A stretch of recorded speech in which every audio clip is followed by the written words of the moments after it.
Hello everyone and hello all តែតើជាមួយនឹង exchange program ជាទូទៅគឺខាងសាលាយើងបើសិនជាគាត់មាន partner ជាមួយនឹងខាងសាលានៅប៉ែកខាងប៉ែកអឺរ៉ុបខាងប៉ែកអាស៊ីគឺ always fully funded ប៉ុន្តែក៏មាន exchange មួយចំនួនដែលយើងអាចថាយើងបើសិនជាយើងជាប់ទៅហើយក៏យើងត្រូវតែមានត្រូវ pay សម្រាប់ខ្លួនឯងមួយចំនួនដូចជាអាហារ3ពេលសម្រាប់ខ្លួនឯងចឹងទៅក្រៅពីនោះដូចជា transportation accommodation ឬក៏ flight ticket អីហ្នឹងគេចេញឲ្យគេ cover ឲ្យអូខេចូលដល់ចំណុចបន្ទាប់តកតងជាមួយនឹង second year តើត្រូវការ requirement អីខ្លះនៅពេលដែលយើងចង់ apply your exchange program ជាទូទៅសម្រាប់ exchange program គេតែងតែមាន requirement ខុសៗគ្នាវាអាចនឹងឆ្លៀតគ្នាតិចតួចឬក៏ពេលខ្លះគឺវាអាចដូចគ្នាប៉ុន្តែគឺភាគតិចមែនទែនដែលថា always program ណាមួយគឺគេចេញមក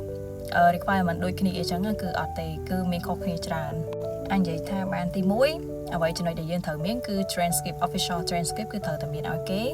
ទី2លិខិតបញ្ជាក់ការសិក្សាដែលយើងរៀននៅសាលាហ្នឹងហើយយើង apply យក exchange program ណាមួយដើម្បីបញ្ជាក់ទៅគេទី3តកតងជាមួយនឹង recommendation letter អាហ្នឹងគឺត្រូវតែមានឲ្យគេដូចគ្នាហើយសម្រាប់ requirement ដែលខុសគ្នាភាគច្រើនគឺតកតងជាមួយនឹង GPA exchange program ខ្លះគេតម្រូវឲ្យយើងចាប់ពី 2.5 ទៅ3.0 ឬក៏ 3.5 អីចឹងទៅតែ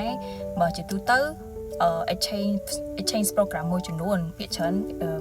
GPA របស់អ្នកទាំងអស់គ្នាត្រូវតែមាន 3.0 ទៅ 3.5 ឡើងប៉ុន្តែក៏នៅតែមានឱកាសដូចគ្នាសម្រាប់អ្នកមាន GPA ត្រឹម 2.5 ព្រោះដោយសារសាលាមួយចំនួនគឺគេអត់ focus ខ្លាំងទៅលើអ្នកដែលចេះភាសាអង់គ្លេស influency ហ្មងទេអូខេតកតងជាមួយនឹងឯកសារ requirement មួយទៀតគឺអត់ដូចគ្នាទេសាលាខ្លះគឺគេយក TOEFL ឬក៏ IELTS ហើយសាលាខ្លះទៀតគឺគេអត់យកទេប៉ុន្តែបើសិនជាសាលានឹងយក at least អ្នកទាំងអស់គ្នាមាន TOEFL ឬក៏ IELTS 5.5 ទៅ 6.5 អានឹងជាទូទៅដែលត្រូវតែមានបើសិនជាគេយកហើយឯកសារសំខាន់ៗផ្សេងទៀតដូចជា cover letter ឬក៏ CV អ្នកទាំងអស់គ្នា motivation letter ឬក៏ personal statement ហើយ passport ហ្នឹងត្រូវតែ make sure ថាអត់តន់ផុតកំណត់ឬក៏ចិត្តផុតសុពលភាព6ខែទេអាហ្នឹងយើងត្រូវតែ check all ហើយចំណុចចុងក្រោយដែលអត់ខ្វះបានទេគឺ application form បើសិនជាយើងចង់ apply ចង់ដាក់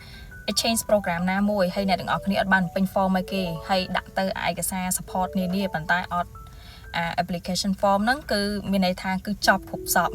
មានន័យថា fail យកតែម្ដងអញ្ចឹង complete អាហ្នឹងឯកសារសំខាន់ជាងគេដូចគ្នា